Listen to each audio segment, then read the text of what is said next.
शिव भक्ति में डूबे नजर आए कलाकार। सीएम मोहन यादव ने की पूजा अर्चना।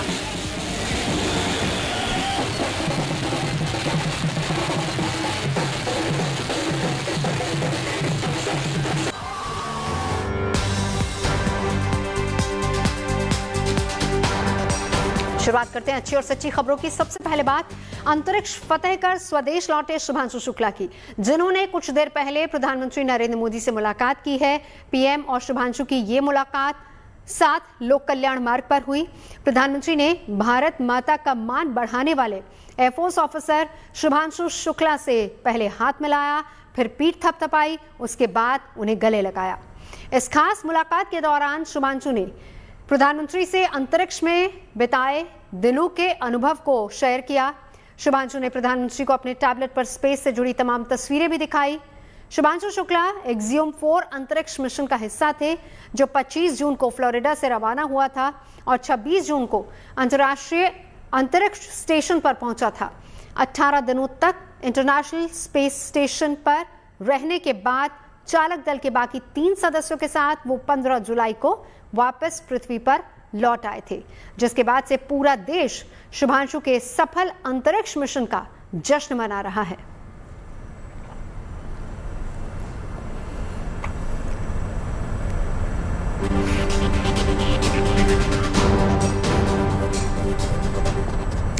आगे बढ़ेंगे बात शाहरुख खान के बेटे आर्यन खान की, जिन्होंने बॉलीवुड में एंट्री ले ली है। लेकिन आर्यन खान ने एक्टिंग में नहीं बल्कि बतौर डायरेक्टर बॉलीवुड में अपना डेब्यू किया है। आर्यन बैड्स ऑफ बॉलीवुड नाम से एक वेब सीरीज बना रहे हैं, जिसका फर्स्ट लुक सामने आया है और इसके बाद इसकी चर्चा फैंस के बीच शुरू हो गई है और फैंस आर्यन खान की तारीफ करते हुए नजर आ रहे हैं। बैड्स ऑफ बॉलीवुड का प्रीव्यू 20 अगस्त को आने वाला है। शर्मा के गलियों से गुजरती थी और अचानक एक लड़की थी दीवानी सी।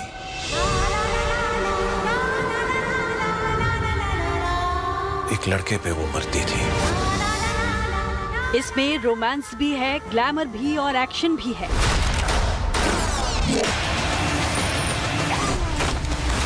क्योंकि पिक्चर तो सालों से बाकी। ये है द बैड्स ऑफ बॉलीवुड का दमदार फर्स्ट लुक।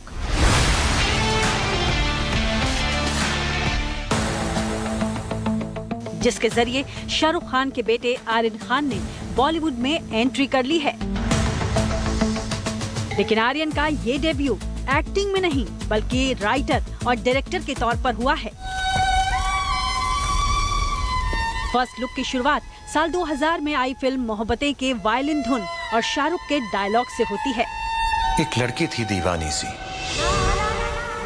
इस बेहद लोकप्रिय धुन और डायलॉग पर आर्यन खान वायलिन के साथ एक्ट करते नजर आ रहे हैं।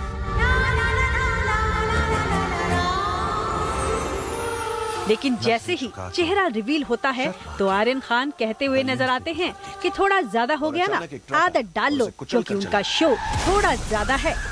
थोड़ा ज्यादा हो गया ना, आदत डाल लो, क्योंकि मेरा शो भी थोड़ा ज्यादा है। और है किस बारे में? इसी डायलॉग के साथ ये साफ हो जाता है कि आर्यन OTT प्लेटफॉर्म नेटफ्लिक्स पर एक धमाकेदार शो लेकर आ रहे हैं। क्योंकि पिक्चर तो सालों से बाकी है, लेकिन शो तो अब शुरू होगा। आर्यन खान का डायरेक्टोरियल डेब्यू नेटफ्लिक्स पर आ रहा है, द BA-DS ऑफ बॉलीवुड। ये एक शो है जो 2025 साल में निर्धारित किया गया है और शायद कुछ ही घंटों में आपके सामने होने वाला है। इसमें सारे मसाले लेकर वो आ रहे हैं, ऐसा मैं सोचकर चल रही हूँ। इनफैक्ट जब इनका वॉइस ओवर शुरू होता है तब सुन के ऐसा लगता है ये शाहरुख की आवाज है या नहीं है, और फिर बाद में कुछ सेकंड्स के बाद समझ में आ जाता है कि ये तो आर्यन की आवाज है, लेकिन अभी भी कंफ्यूजन बरकरार है। तो मेरे हिसाब से इस कंफ्यूजन के साथ जब वो लोगों के सामने आ रहे हैं तो आप इसमें सब चीज एक्सपेक्ट कर सकते हैं। ये जो 2025 में आने वाला पेशकश है, इसमें आप एक्शन भी होगा, थ्रिलर भी होगा, इसमें डांस, गाना, नाच सब कुछ होगा, वो जो बॉलीवुड में होता है।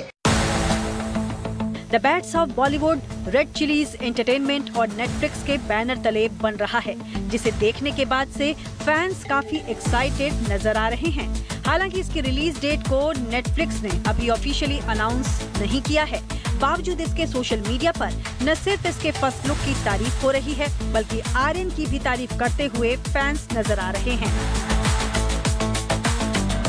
नेटफ्लिक्स पर इन दिनों कई सारे स्टार किड्स को लॉन्च किया गया, चाहे वो आर्चीज के जरिए हो, चाहे वो नादानिया के जरिए हो या फिर लव्यापा के जरिए हो, और समहाउ इन सारी फिल्मों में विरोध बहुत हुआ है। एक्टिंग को लेकर बड़ा सवाल किया गया है। तो ऐसे में अगर शाहरुख के बेटे आर्यन खान डायरेक्शन पर आते हैं तो शायद इतने बड़े सवाल खड़े ना भी हो, और पीछे एक बहुत बड़ा नाम लगा हुआ है उनके, तो हो सकता है प्रॉब्लम्स ना भी हो या बहुत कम भी हो।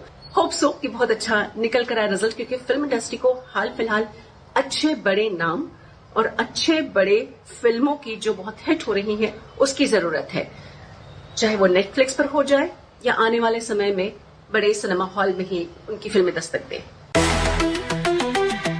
दिलचस्प बात ये कि पिता शाहरुख खान ने अपने करियर की शुरुआत छोटे पर्दे पर एक्टिंग से की थी। उसके बाद बड़े पर्दे पर शाहरुख ने एंट्री ली, लेकिन शाहरुख खान के उलट आर्यन पर्दे के सामने नहीं, बल्कि पर्दे के पीछे रहते हुए दर्शकों का एंटरटेनमेंट करने वाले हैं। हाल ही में शाहरुख खान से बेटे आर्यन के एक्टिंग डेब्यू के बारे में एक्स पर #AskMeAnything सेशन के दौरान एक यूजर ने सवाल किया था कि आप आर्यन खान को हीरो के तौर पर कब लॉन्च करने की योजना बना रहे हैं? मैं उन्हें सुपर हीरो की भूमिका में देखना पसंद करूंगा। इस पर जवाब देते हुए शाहरुख ने कहा, जब आप बैट्स ऑफ बॉलीवुड देखें तो उन्हें एक निर्देशक के तौर पर प्यार दीजिएगा। अभी घर में कंपटीशन नहीं चाहिए। और अचानक एक ट्रक आया और उसे कुचल कर चला गया। थोड़ा ज्यादा हो गया ना? इस सीरीज की सबसे खास बात इसकी स्टार कास्ट भी है, जिसमें बॉबी देओल, लक्ष्य, सहर बांबा, मनोज पहवा, मोना सिंह, मनीष चौधरी, राघव जुयाल, आन्या सिंह, विजयंत कोहली और गौतमी कपूर जैसे कलाकार शामिल हैं। और वार भी किया, तो मैं भी वही करूंगा। बहुत सारा प्यार। निर्माताओं ने अभी तक शो में शाहरुख की मौजूदगी को लेकर कुछ नहीं बताया है। हालांकि खबर है कि किंग खान का नेटफ्लिक्स के इस शो में कैमियो देखने को मिल सकता है। नजरें झुका के, शर्मा के, गलियों से 1 मिनट 36 सेकंड के फर्स्ट लुक को देखने के बाद अंदाजा यही लगाया जा रहा है कि इसमें दर्शकों को फुल बॉलीवुड मसाला देखने को मिलेगा। इसका प्रीव्यू 20 अगस्त को आ रहा है, जिसके बाद शो को लेकर तस्वीर काफी कुछ साफ हो जाएगी। है किस बारे में? तो मैं भी वही करूंगा। बहुत सारा प्यार और थोड़ा सा वार। और अगली अच्छी खबर दिल्ली एनसीआर से जुड़ी है, जहां पर रोड कनेक्टिविटी को बेहतर करने के लिए प्रधानमंत्री नरेंद्र मोदी ने द्वारका एक्सप्रेसवे के दिल्ली खंड और अर्बन एक्सटेंशन रोड 2 का उद्घाटन किया, जिसके बाद इसे आम जनता के लिए खोल दिया गया है। मगर दिल्ली के अलीपुर से महिपालपुर तक बने अर्बन एक्सटेंशन रोड 2 के निर्माण में करीब 10 लाख मीट्रिक टन कचरे का इस्तेमाल हुआ है। ये कचरा भी दिल्ली में मौजूद लैंडफिल साइट्स का है, जहां से निकले वेस्ट मटेरियल का इस्तेमाल इस सड़क को बनाने में किया गया है। भी है और टिकाऊ भी। मैं इस वक्त खड़ी हूँ दिल्ली की उस सड़क पर जिसकी सबसे ज़्यादा खास बात यह है कि ये पूरी सड़क सिर्फ कंक्रीट या डामर से नहीं बनी है, बल्कि इसमें वो कूड़े का इस्तेमाल हुआ है जो रोज़ाना आपके और हमारे घरों से बाहर फेंका जाता है। जी हाँ, गाजीपुर, ओखला और भलसवा, ये सभी लैंडफिल साइट का जब भी हम नाम सुनते हैं तो कूड़े का पहाड़ हमें याद आता है, लेकिन अब इन्हीं पहाड़ों से निकला हुआ कचरा दिल्ली की सड़कों को एक नया आकार दे रहा है। 17 अगस्त को प्रधानमंत्री नरेंद्र मोदी ने जो है इस पूरी द्वारका एक्सप्रेसवे और यूईआर यानी अर्बन एक्सटेंशन रोड 2 का जो है उद्घाटन किया था। ये पूरी आपको मैं जो टनल दिखा रही हूँ ये उसी का हिस्सा है। करीब 5 किलोमीटर लंबी ये पूरी टनल है और इसको बनाने में जो है 10 लाख मीट्रिक टन कचरे का इस्तेमाल हुआ है, यानी इतना कचरा जितना महज 3 महीने में लैंडफिल साइट पर फेंका जाता है। एक दिन पहले जब प्रधानमंत्री नरेंद्र मोदी इसका उद्घाटन करने पहुंचे थे तो वो अपने भाषण में इस बात का जिक्र करना नहीं भूले। इन दोनों ही प्रोजेक्ट्स पर करीब 11,000 करोड़ रुपए खर्च हुए हैं, जिनमें द्वारका एक्सप्रेसवे के दिल्ली खंड की लागत 5,360 करोड़, जबकि अर्बन एक्सटेंशन रोड 2 की लागत 5,580 करोड़ रुपए बताई जा रही है। दिल्ली को कूड़े के पहाड़ों से भी मुक्त करने में मदद कर रही है। अर्बन एक्सटेंशन रोड को बनाने में लाखों टन कचरा काम में लाया गया है। यानी कूड़े के पहाड़ को कम करके उसे वेस्ट मटेरियल का इस्तेमाल सड़क बनाने में किया गया है और वैज्ञानिक तरीके से किया गया है। दावा ये किया जा रहा है कि इन दोनों ही सड़कों के शुरू होने से न सिर्फ दिल्ली में बढ़ रहा ट्रैफिक का दबाव कम होगा, बल्कि पोल्यूशन भी घटेगा। और तो और सिंघू बॉर्डर से दिल्ली एयरपोर्ट का सफर महज 40 मिनट में पूरा किया जा सकेगा, जिसके लिए पहले 2 घंटे का समय लोगों को लगता था। ये सड़क अलीपुर से शुरू होकर महिपालपुर तक जाती है और दिल्ली गुरुग्राम एक्सप्रेस वे से उसको जोड़ती है। यानी अब नॉर्थ दिल्ली से भी अगर आपको एयरपोर्ट जाना है तो आपके लिए वो आसान भी है। लेकिन सिर्फ दिल्ली की बात नहीं हो रही, बल्कि हरियाणा से आने वालों के लिए भी अब ये सड़क जो है बड़ी राहत बनने वाली है। ये बवाना, रोहिणी, मुंडका, द्वारका से गुजरती है और सीधे NH2 और NH10 को ये कनेक्टिविटी से रोकती है। लेकिन सबसे ज़्यादा जो खास बात है, ये पूरा जो एक्सप्रेस वे जो पूरा रेडी किया गया है, ये आपका वेस्ट टू वेल्थ के मॉडल पर जो है ये उसका निर्माण किया गया है कि जो कचरे का इस्तेमाल सिर्फ बदबू जिससे बहुत हुआ करती थी, पर्यावरण को नुकसान पहुंचता था, लेकिन अब वही कचरा जो है इस पूरे निर्माण में लगा है। सरकार की कोशिश दिल्ली को ट्रैफिक जैम और प्रदूषण मुक्त बनाने की है, जिसमें ये 2 सड़क परियोजनाएं काफी अहम भूमिका निभाने वाली हैं। दिल्ली से मनीषा लड्डा। और अब बात करेंगे एक ऐसी चादर की जो अप्रैल, मई, जून की गर्मी में आपके घर को ठंडा कर देगी। IIT कानपुर की तरफ से तैयार इस इंसुलेशन शीट की वजह से घर का तापमान 12 डिग्री तक घटने की गारंटी है। और इस इंसुलेशन शीट को मकान की छत या फिर इमारतों की दीवारों पर लगाकर एयर कंडीशन से आने वाले मोटे बिजली बिल के खर्चे से भी छुटकारा पाया जा सकता है। इस शीट को विशेष तरह के कपड़े और इंसुलिन मटेरियल से तैयार किया गया है, जो बारिश में भी खराब नहीं होता। धूल या फिर गंदगी इकट्ठा होने पर भी आसानी से इसे साफ किया जा सकता है।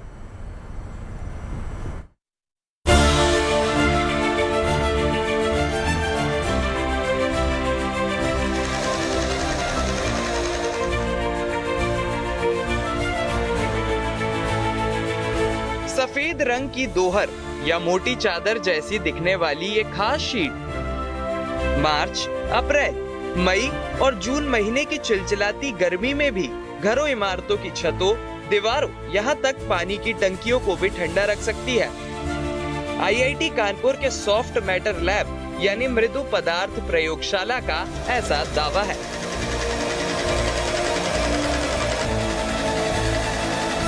भारत के कई हिस्सों में, खासकर उत्तर भारत में गर्मी के महीनों में तापमान काफी बढ़ जाता है। पारा 45 डिग्री सेल्सियस से भी ऊपर चला जाता है। दोपहर में जब तेज धूप छत या दीवारों पर सीधी पड़ती है तो घर का तापमान बढ़ जाता है, जिसकी वजह से घरों या इमारतों के अंदर रहने वालों को भी काफी गर्मी महसूस होती है। गर्मी के इस प्रचंड रूप की वजह से कई बार एयर कंडीशनर भी कमरे को ठंडा नहीं कर पाते।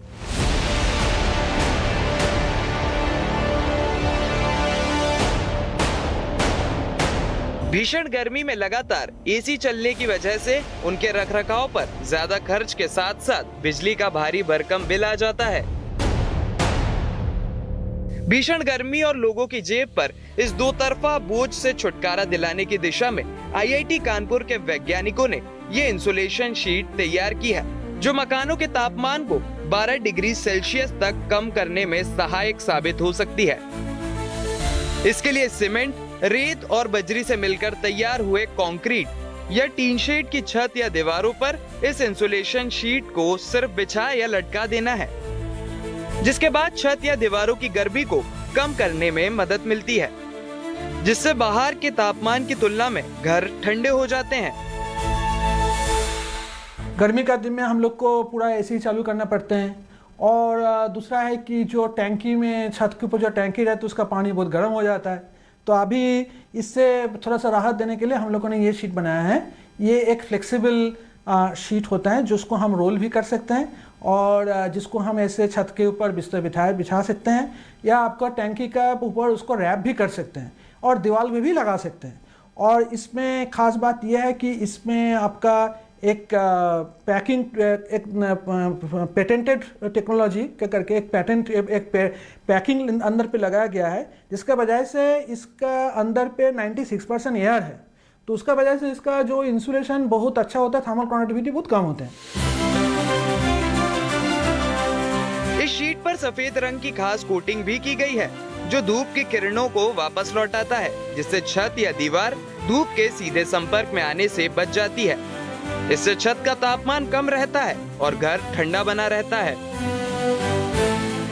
इसका ऊपर एक कोटिंग किया गया है जिसका वजह से ये आपका सफ़ेद भी है, तो रिफ्लेक्शन भी होते हैं, और इंसुलेशन भी होते हैं, और इसमें आपका दूसरा कुछ पार्टिकल्स भी, नैनो पार्टिकल्स का इस्तेमाल किया गया है, जिसका वजह से वो रेडिएटिव कूलिंग होते हैं। ये 3 मैकेनिज्म से इसमें ये काम करता है, और इसका वजह से फ़ायदा ही है कि छत के ऊपर अगर लगाते हैं और आप रूम का अंदर इनर साइड ऑफ द छत का अगर टेम्परेचर देखते हैं तो इसमें इजीली 12 डिग्री टेम्परेचर तो घटेगा ही, एकदम जब पूरा समर में जब आपका बहुत गर्म छत दूसरा गर्म हो जाता है। आईआईटी कानपुर के इस इंसुलेशन शीट को सिंथेटिक पॉलीमर की मदद से तैयार किया गया है, जिसे पेपर कोटेड विद पॉलीमर भी कहा जा रहा है। खास तरह के कपड़े पर पॉलीमर कोटिंग किसी भी सतह, छत, दीवार या पानी की टंकी को धूप में गर्म होने से रोकती है। इस इंसुलेशन शीट की कीमत भी बेहद कम है। बाजार में जो दूसरे इंसुलेशन शीट हैं, उनकी कीमत 100 से 200 रुपए प्रति वर्ग फीट तक चली जाती है, जबकि आईआईटी कानपुर की इंसुलेशन शीट को लगाने में 60 रुपए प्रति वर्ग फीट खर्च ही आता है। छत पर आराम से बिछ जाने या दीवारों पर बिना किसी व्यवस्था के शीट लटक जाने की वजह से किसी भी तरह के फ्रेम, लोहे या लकड़ी के ढांचे की जरूरत नहीं पड़ती। गर्मी से बचाने वाले इस कवच का इंस्टॉलेशन कॉस्ट भी बेहद कम है। खर्चा अभी करीब जो आता है 60 रुपीज़ पर फीट स्क्वायर इस तरह का साथ है, लेकिन हमने उसको जैसे लोगों का डिमांड है और यूज़ होता है तो कुछ ये भी रिपीट भी हम लोग देते हैं, तो वो मेरा टीम वो देखता है, और मेरा टीम इस बारे में का काम करता है। आईआईटी की स्टार्टअप कंपनी गिटीटेक ने इसका उत्पादन शुरू कर दिया है। कानपुर, आगरा, कन्नौज और यहाँ नैनीताल जैसे हिल स्टेशन पर भी इस इंसुलेशन शीट का इस्तेमाल किया जा रहा है। एसी से जुड़े बिजली खपत में 25 से 30% तक की कमी दर्ज की गई। यानी आईआईटी कानपुर के इस इंसुलेशन शीट को मकान की छत या इमारतों की दीवार पर लगाकर एयर कंडीशनर का भी खर्चा बचाया जा सकता है। कानपुर से सिमर चावला। आवाज में समंदर सी गहराई और चेहरे पर दिलकश मुस्कान, और दिल आज भी बच्चे जैसा। ये शख्सियत है हम सभी के अजीज गुलजार साहब की। वैसे तो हर दिन किसी न किसी बहाने से, किसी गज़ल से, किसी गाने से गुलजार साहब का जिक्र हो ही जाता है, लेकिन आज का दिन बहुत खास है क्योंकि आज संपूर्ण सिंह कालरा यानी कि गुलजार साहब का जन्मदिन है। अब सोचिए, जो शायर धड़कनों के सांच पर 116 चांद रातों की गिनती करता हो, उसके लिए उम्र के नंबर भला क्या मायने रखते हैं। वो तो मशगूल है आज भी उन जज्बातों को शब्दों की शक्ल देने में, जिनके जरिए हमने प्यार के एहसास को समझा है, किसी की आंखों में महकती खुशबू देखी है, ज़माने गुजरते देखे हैं, पीढ़ियां बदलती देखी हैं, मगर उनके गीतों का जादू आज भी सर चढ़कर बोलता है। आज बर्थडे पर सुनिए गुलजार साहब की शायरी खुद उन्हीं की ज़बानी।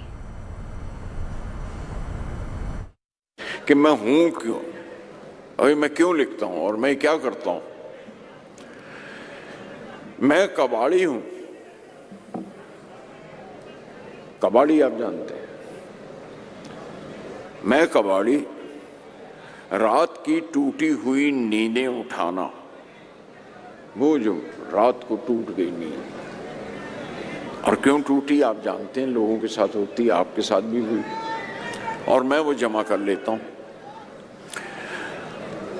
मैं कबाड़ी, रात की टूटी हुई नींदें उठाना, जमा करना ख्वाबों के टुकड़े जो सोते में तकिए से गिरे हों,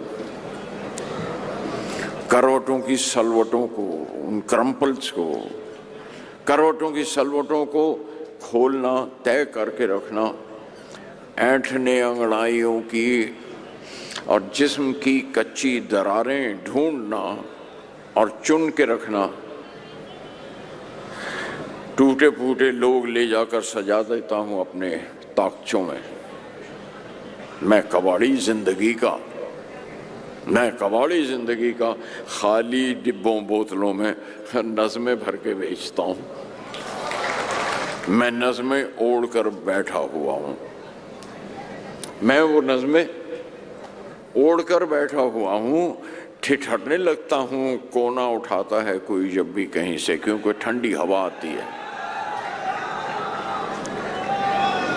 मैं नज़में ओढ़ कर बैठा हुआ हूं, ठिठरने लगता हूं, कोना उठाता है कोई जब भी कहीं से, मेरे नंगे बदन में कपकपी सी दौड़ जाती है, बिना नज़मों के मैं अंदर से नंगा हूं।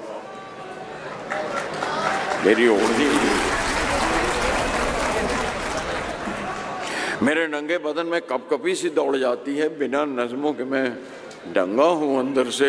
बहुत सी चोटें तशबीहों में, सिमिलीज में, बहुत सी चोटें तशबीहों के अंदर ढांप रखी हैं। I covered them with similes which I don't reveal openly. बिना नज़मों के मैं नंगा हूं अंदर से। बहुत सी चोटें तशबीहों के अंदर ढांप रखी हैं, बहुत से दर्द सूजे सूजे लफ्जों में छुपा रखे हैं मैंने। वो दोज वर्ड्स हैव स्वोलन, जिनके अंदर मैंने वो दर्द छुपा लिए हैं अपने। मुझे जब चोट लगती है, नई एक नज़्म लिखकर ओढ़ लेता हूं। मैं नज़्में ओढ़ लेता हूं। खबरें सच्ची होनी चाहिए, अच्छी खुद ब खुद लगती हैं। Navjot Randhawa signing off.